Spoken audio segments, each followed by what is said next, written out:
Lecturer electronics government polytechnic college Jaisalmer आप सभी का स्वागत करता हूं इस ई लर्निंग चैनल पर। और आज के इस ई लेक्चर में हम measurement of pH value and flow measurement की स्टडी करेंगे। सो पीएच के बारे में जानते हैं कि जो काफ़ी सारी इंडस्ट्री होती है वो सॉल्यूशन को प्रोसेस करने के लिए इफेक्टिवली एंड एफिशिएंटली प्रोसेस करने के लिए उनको ये पता होना चाहिए कि जो सॉल्यूशन है उसकी एसिडिटी या जो उसकी एल्कलाइनिटी जो है वो क्या है। सो उस केस में जो है हमको पीएच वैल्यू जो निकालना है या पीएच वैल्यू को मेजर करना इम्पोर्टेंट हो जाता है। सो जो एल्कलाइनिटी है या जो एसिडिटी है it is degree of measure of hydroxyl ion या हाइड्रोजन आयन जो होते हैं इन द सॉल्यूशन उसकी रिलेटिव जो कंसंट्रेशन क्या होती है उन दोनों की मदद से हम उसकी जो है एसिडिटी या एल्कलाइनिटी जो है वो यहाँ पे ज्ञात कर सकते हैं। सो जो भी सॉल्यूशन होते हैं ऐसे सॉल्यूशन होते हैं उनमें जो कंसंट्रेशन ऑफ हाइड्रोजन आयन है that is H plus ion and जो हाइड्रोक्सिल आयन होते हैं OH माइनस आयन उनका जो मल्टीप्लिकेशन होता है वो कांस्टेंट होता है। यानी अगर एक की वैल्यू को हम इंक्रीज करेंगे तो रिलेटिवली दूसरे आयंस की जो वैल्यू है वो डिक्रीज हो जाएगी और उस कांस्टेंट वैल्यू जो वैल्यू है उसका मैग्नीट्यूड जो होता है 10 की द पावर -14 होता है। यानी ऐसे सॉल्यूशन जिनमें हाइड्रोक्सिल आयन है और हाइड्रोजन आयन है और हाइड्रोक्सिल आयन है उनका जो मल्टीप्लिकेशन है प्रोडक्ट है that will be a constant and that is equal to 10 to the power -14। यानी अगर ऐसे सॉल्यूशन में हाइड्रोजन आयन की जो मात्रा है वो ज़्यादा है तो इसका मतलब जो है वो सॉल्यूशन एसिडिक होगा और कंपैरेटिवली वो अगर OH माइनस यानी हाइड्रोक्सिल आयन की जो कंसंट्रेशन है वो इस हाइड्रोजन आयन से ज़्यादा है तो हम कहेंगे कि जो सॉल्यूशन है वो एल्कलाइन होगा। नाउ अब हम जो है वो पीएच वैल्यू को डिफाइन करते हैं। सो अगर हम दोनों में से एक जो आयंस है उनकी कंसंट्रेशन को मेजर कर लें तो रिलेटिवली दूसरे आयन की जो वैल्यू है वो भी कैलकुलेट हो जाएगी क्योंकि दोनों का जो प्रोडक्ट है दोनों का जो मल्टीप्लिकेशन है वो कांस्टेंट है। तो यहाँ पे जो हाइड्रोजन आयन की जो मेजरमेंट है वो पीएच स्केल पे किया जाता है। सो किसी भी सॉल्यूशन का जो पीएच वैल्यू है that is the negative logarithmic of the concentration of hydrogen ion. यानी जो सॉल्यूशन है उसकी उसमें मौजूद हाइड्रोजन जो आयन है उनका कंसंट्रेशन का लॉग में लूँ और उसको नेगेटिव से जब मैं मल्टीप्लाई कर देता हूँ तो that quantity gives me the pH value of this solution. सो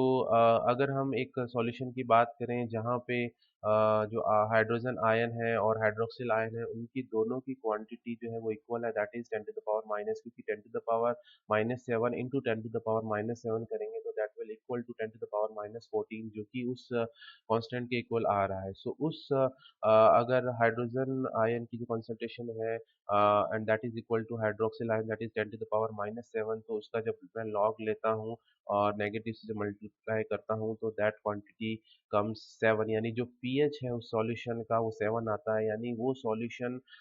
जिसमें हाइड्रोक्सिल आयन और हाइड्रोजन आयन दोनों की कंसंट्रेशन समान है यानी वो सॉल्यूशन न्यूट्रल सॉल्यूशन होगा और उस सॉल्यूशन का जो पीएच है वो 7 आएगा। यानी अगर इस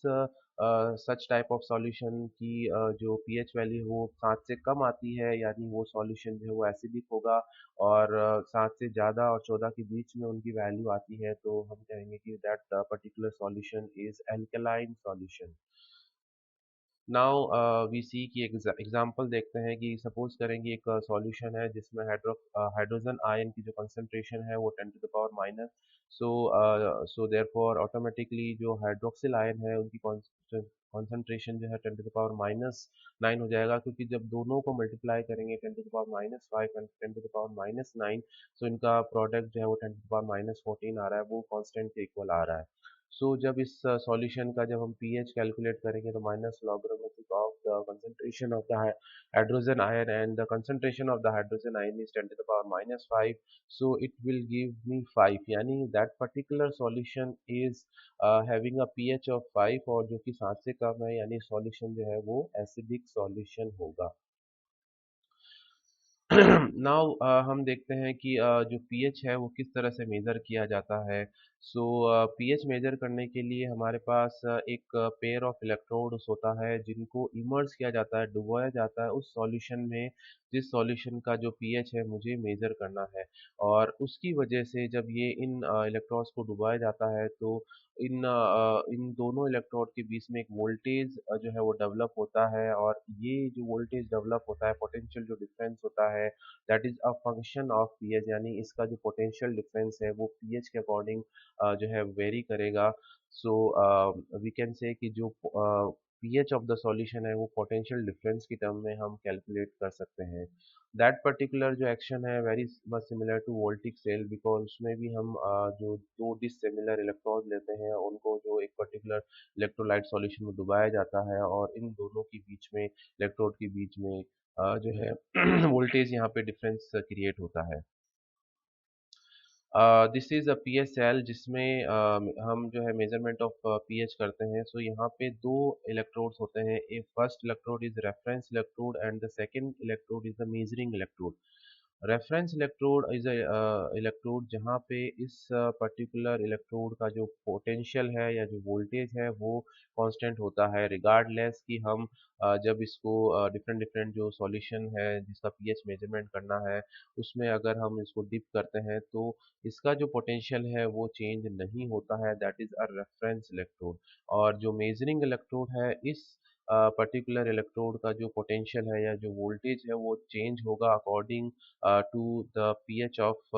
द सॉल्यूशन जिसमें इसको इमर्ज किया जाएगा, डिप किया जाएगा। तो इन दोनों इलेक्ट्रोड के बीच का जब हम पोटेंशियल डिफरेंस लेंगे that will be the function of that pH value of the solution जिसको हम मेजर करना चाह रहे हैं। और इस पोटेंशियल डिफरेंस को हम जो है वोल्ट मीटर की सहायता से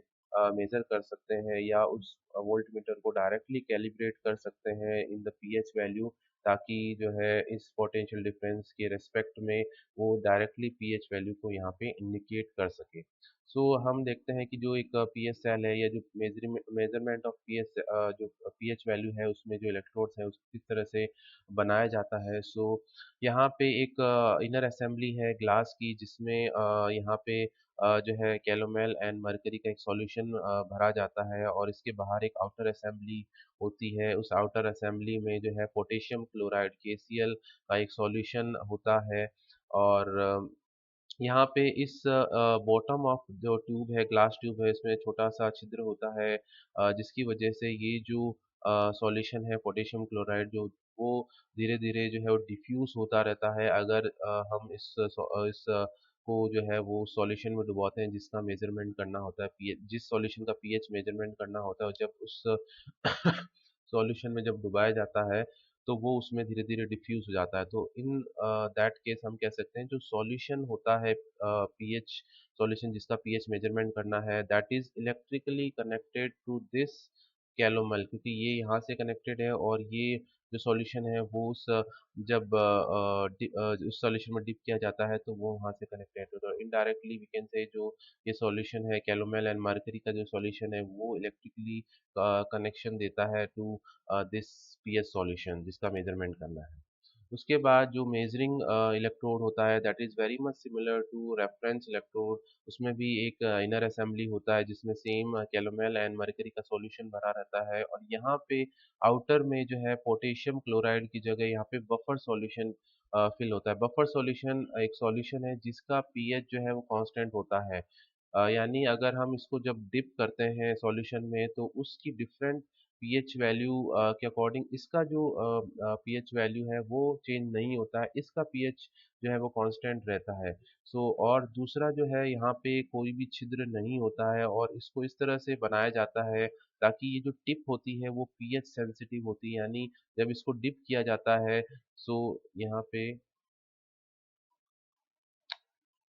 सपोज करो इसको यहाँ पे डिप किया जाता है तो इस पर्टिकुलर सॉल्यूशन का पीएच और इसके अंदर जो ये बफर सॉल्यूशन है उसके पीएच के डिफरेंस के अकॉर्डिंग यहाँ इस टिप पे एक वोल्टेज जनरेट होता है, वो वोल्टेज जनरेट डिपेंड करेगा कि इन दोनों सॉल्यूशन यानी बफर सॉल्यूशन और जो जिस सॉल्यूशन में डिप किया है उस सॉल्यूशन के पीएच में कितना डिफरेंस है, और उस पीएच के डिफरेंस के अकॉर्डिंग यहाँ पे एक वोल्टेज जनरेट होगा जो कि इस तरह से यहाँ पे हमको यहाँ पे ऑब्टेन हो जाएगा। और इस जो वोल्टेज जनरेट होता है इसको इस रेफरेंस वोल्टेज के टर्म्स में यहाँ पे इन दोनों का वोल्टेज डिफरेंस लिया जाता है, और ये जो वोल्टेज डिफरेंस होता है that will be the function of this pH value, and उस पीएच वैल्यू को इंडिकेट करेगा। और इस पोटेंशियल डिफरेंस को अगर हम कैलिब्रेट कर लें इन वोल्ट मीटर तो that will directly give the pH value. So इस तरह से हम जो है वो पीएच जो होती है सॉल्यूशन का उसको वोल्टेज क्वांटिटी में चेंज कर लेते हैं, and by using the voltmeter calibrated voltmeter we can calculate the value of pH. Now we see the measurement of fluid flow, यानी जो फ्लूइड है उसका फ्लो का कैसे हम मेजरमेंट कर सकते हैं। So there is an electromagnetic flow meter जो कि किसी जो इलेक्ट्रिकल कंडक्टिव जो लिक्विड्स होते हैं, यानी जनरली जो लिक्विड्स होते हैं फ्लूइड्स होते हैं उनमें कुछ कंडक्टिविटी होती है, so that method can be use to measurement the flow of their liquids, जिसमें यहाँ पे एक इलेक्ट्रोमैग्नेटिक यहाँ पे प्लेस्ड है जहाँ एक कॉइल यहाँ पे वाउंड की गई है, तो सप्लाई देने पे there is the generation of magnetic field. तो यहाँ पे एक मैग्नेटिक फील्ड के बीच में एक पाइप यहाँ पे रखा गया है, जिस पाइप इस पाइप में जो है उस फ्लूइड को फ्लो करवाया जाता है जिसका मुझे मेजरमेंट करना है, फ्लो का मेजरमेंट करना है। और यहाँ पे कुछ नॉन कंडक्टिव यानी इसको इंसुलेटेड पोर्शन बना दिया जाता है, और इन दोनों के बीच में एक इलेक्ट्रोड यहाँ पे प्लेस कर दिया जाता है। तो इन दोनों इलेक्ट्रोड के बीच में एक वो पोटेंशियल डिफरेंस जनरेट होगा, और इस पोटेंशियल डिफरेंस या वोल्टेज को जो क्वांटिटी होगी वो जो है प्रोपोर्शनली होगा दिस फ्लूइड फ्लो के प्रोपोर्शनली होगा, यानी फ्लूइड की कितना स्पीड है उसकी कितनी वेलोसिटी है इसके रेस्पेक्ट में यहाँ पे इस इलेक्ट्रोड के बीच में जो है वो पोटेंशियल जो है वो डेवलप होगा। सो ये जो मेथड है it is very much similar कि एक मैग्नेटिक फील्ड है, उस मैग्नेटिक फील्ड में एल लेंथ का एक कंडक्टर को हम मूव कराते हैं वी वेलोसिटी से, so there will be generation of voltage E. So B यहाँ पे जो है वो फ्लक्स को इंडिकेट कर रहा है, और यहाँ पे कंडक्टर की जगह जो है वो एक इलेक्ट्रिकली कंडक्टर जो लिक्विड है वो इस जो पाइप में जब फ्लो करेगा तो उसकी लेंथ जो है वो इस पाइप के डायमीटर से हम दे सकते हैं। सो यहाँ पे एल जो है वो डायमीटर ऑफ द पाइप हो जाएगी, एंड जो वेलोसिटी ऑफ कंडक्टर है तो that is velocity of the fluid हो जाएगा। सो इस रिलेशन से यानी बी और एल एंड वी कि तीनों की मल्टीप्लिकेशन से there will be generation of voltage and that is proportionally to the flow of fluid. So इस मेथड से हम जो है वो इस फ्लो का मेजरमेंट कर सकते हैं, but there are some limitation कि जो हम लिक्विड या जो फ्लूइड हम जिसकी फ्लो मेजरमेंट कर रहे हैं उसकी कंडक्टिविटी एटलीस्ट 10 माइक्रो ओम पर मीटर यहाँ पे होनी चाहिए। तो इन जनरली जो सभी जो फ्लूइड्स होते हैं उनकी इतनी कंडक्टिविटी होती है, बट मेजॉरिटी ऑफ जो हाइड्रोकार्बन सॉल्यूशंस होते हैं उन वो जो है नॉन कंडक्टिव होते हैं। सो वो टाइप के जो सॉल्यूशंस हैं उसको हम इसकी सहायता से मेजर नहीं कर सकते हैं। सेकेंड मेथड जो है that is hot wire anemometer method है, जिसको काफ़ी रिसर्च एप्लीकेशन में यूज़ में लिया जाता है by varying flow condition measurement में। सो इसका जो प्रिंसिपल है वो इस बात पे है कि जब कोई फ्लूइड जो है वो फ्लो करता है over a heated surface, so heated surface की जो हीट है दैट इज़ ट्रांसफर्ड हो जाती है उस फ्लूइड को, और जो रिडक्शन होता है इस टेम्परेचर में वो रिलेटेड होता है उस फ्लो के जो लिक्विड है उसके फ्लो, यानी जितना ज़्यादा लिक्विड का फ्लो होगा या फ्लूइड का फ्लो होगा उतना ही ज़्यादा इसमें रिडक्शन यहाँ पे क्रिएट होगा। तो ये कॉन्सेप्ट को यूज़ करके हम जो है वो एक डिवाइस यहाँ पे बना सकते हैं तो यहाँ पे हम देख सकते हैं कि एक पाइप है जहाँ पे उस फ्लूइड का मुझे फ्लो मेजरमेंट करना है। उसके अंदर मैंने एक स्मॉल जो है यहाँ पे वायर रेसिस्टिव वायर यहाँ पे प्लेस कर दिया है और उसको मैंने एक व्हीटस्टोन ब्रिज से यहाँ पे कनेक्ट कर दिया है। There is a battery and there is a potentiometer जो इसके अंदर जो आने वाली करंट को कंट्रोल करती है। सो यहाँ पे जब फ्लो करवाया जाएगा तो ये जो हीटेड जो वायर है वो उसका जो है लॉस होगा हीट का। There will be loss of heat from the heated wire और उसका जो रिलेशन वो इस तरह से दिया जाता है A and velocity of that flow and उसका कितना डेंसिटी है यानी फ्लूइड की कितनी डेंसिटी है एंड सम कांस्टेंट। और इस रिलेशन से हम देख सकते हैं कि कितना एनर्जी जूल पर सेकंड जो है वो हीट लॉस हो रहा है। सो ये एक रिलेशन है जिसमें इसका जो है हीट यहाँ पे लॉस हो रहा है। सो अगर एक मेथड ये है कि अगर हम इस ब्रिज को बैलेंस करना चाहते हैं क्योंकि जब फ्लो आएगा हीट में रिडक्शन होगा क्योंकि so there is a method one method है कि अगर हम इस सप्लाई से जो है इसको इतनी करंट दें कि इसका जो टेम्परेचर जो रिडक्शन हो रहा है उसको हम बार बार इसको मेंटेन करें उस करंट की वजह से और ताकि जो ब्रिज है वो बैलेंस रहे। सो जो करंट हम इसको प्रोवाइड कर रहे हैं टू मेंटेन इट्स टेम्परेचर जो फ्लूइड आने पर रिडक्शन होगा and again we will give the current ताकि उसका जो टेम्परेचर मेंटेन रहे। तो ये जो देने वाली जो करंट है जो हम सप्लाई कर रहे हैं that is proportionally to this flow of the fluid. कि हमने देखा कि अगर हम आई करंट यहाँ पे सप्लाई कर रहे हैं और जो हीटेड वायर है उसका रेजिस्टेंस आर है तो अंडर द थर्मल कंडीशन जो है इक्विलिब्रियम कंडीशन इक्विलिब्रियम कंडीशन में जो जितना हीट जनरेट हो रहा होगा उतना जो है हीट लॉस जो है वो अगर इसके इक्वल हो जाएगा उस केस में यानी जो हम करंट दे रहे हैं देयर विल बी उसकी वजह से जो है वो वायर रेसिस्टिव वायर हीट हो रहा है। सो आई स्क्वायर आर जो है वो जो करंट दे रहे हैं उसकी वजह से हीट जनरेट हो रहा है and there is a heat loss क्योंकि फ्लूइड जो है वो फ्लो हो रहा है तो उसका जो हीट लॉस है वो इस जो फंक्शन पे डिपेंड करता है जहाँ पे v जो है वो वेलोसिटी एंड रो यहाँ पे फ्लूइड की डेंसिटी को शो कर रहा है ए और बी दोनों कांस्टेंट है। सो यहाँ पे जो वेलोसिटी ऑब्टेन होगी फ्लो की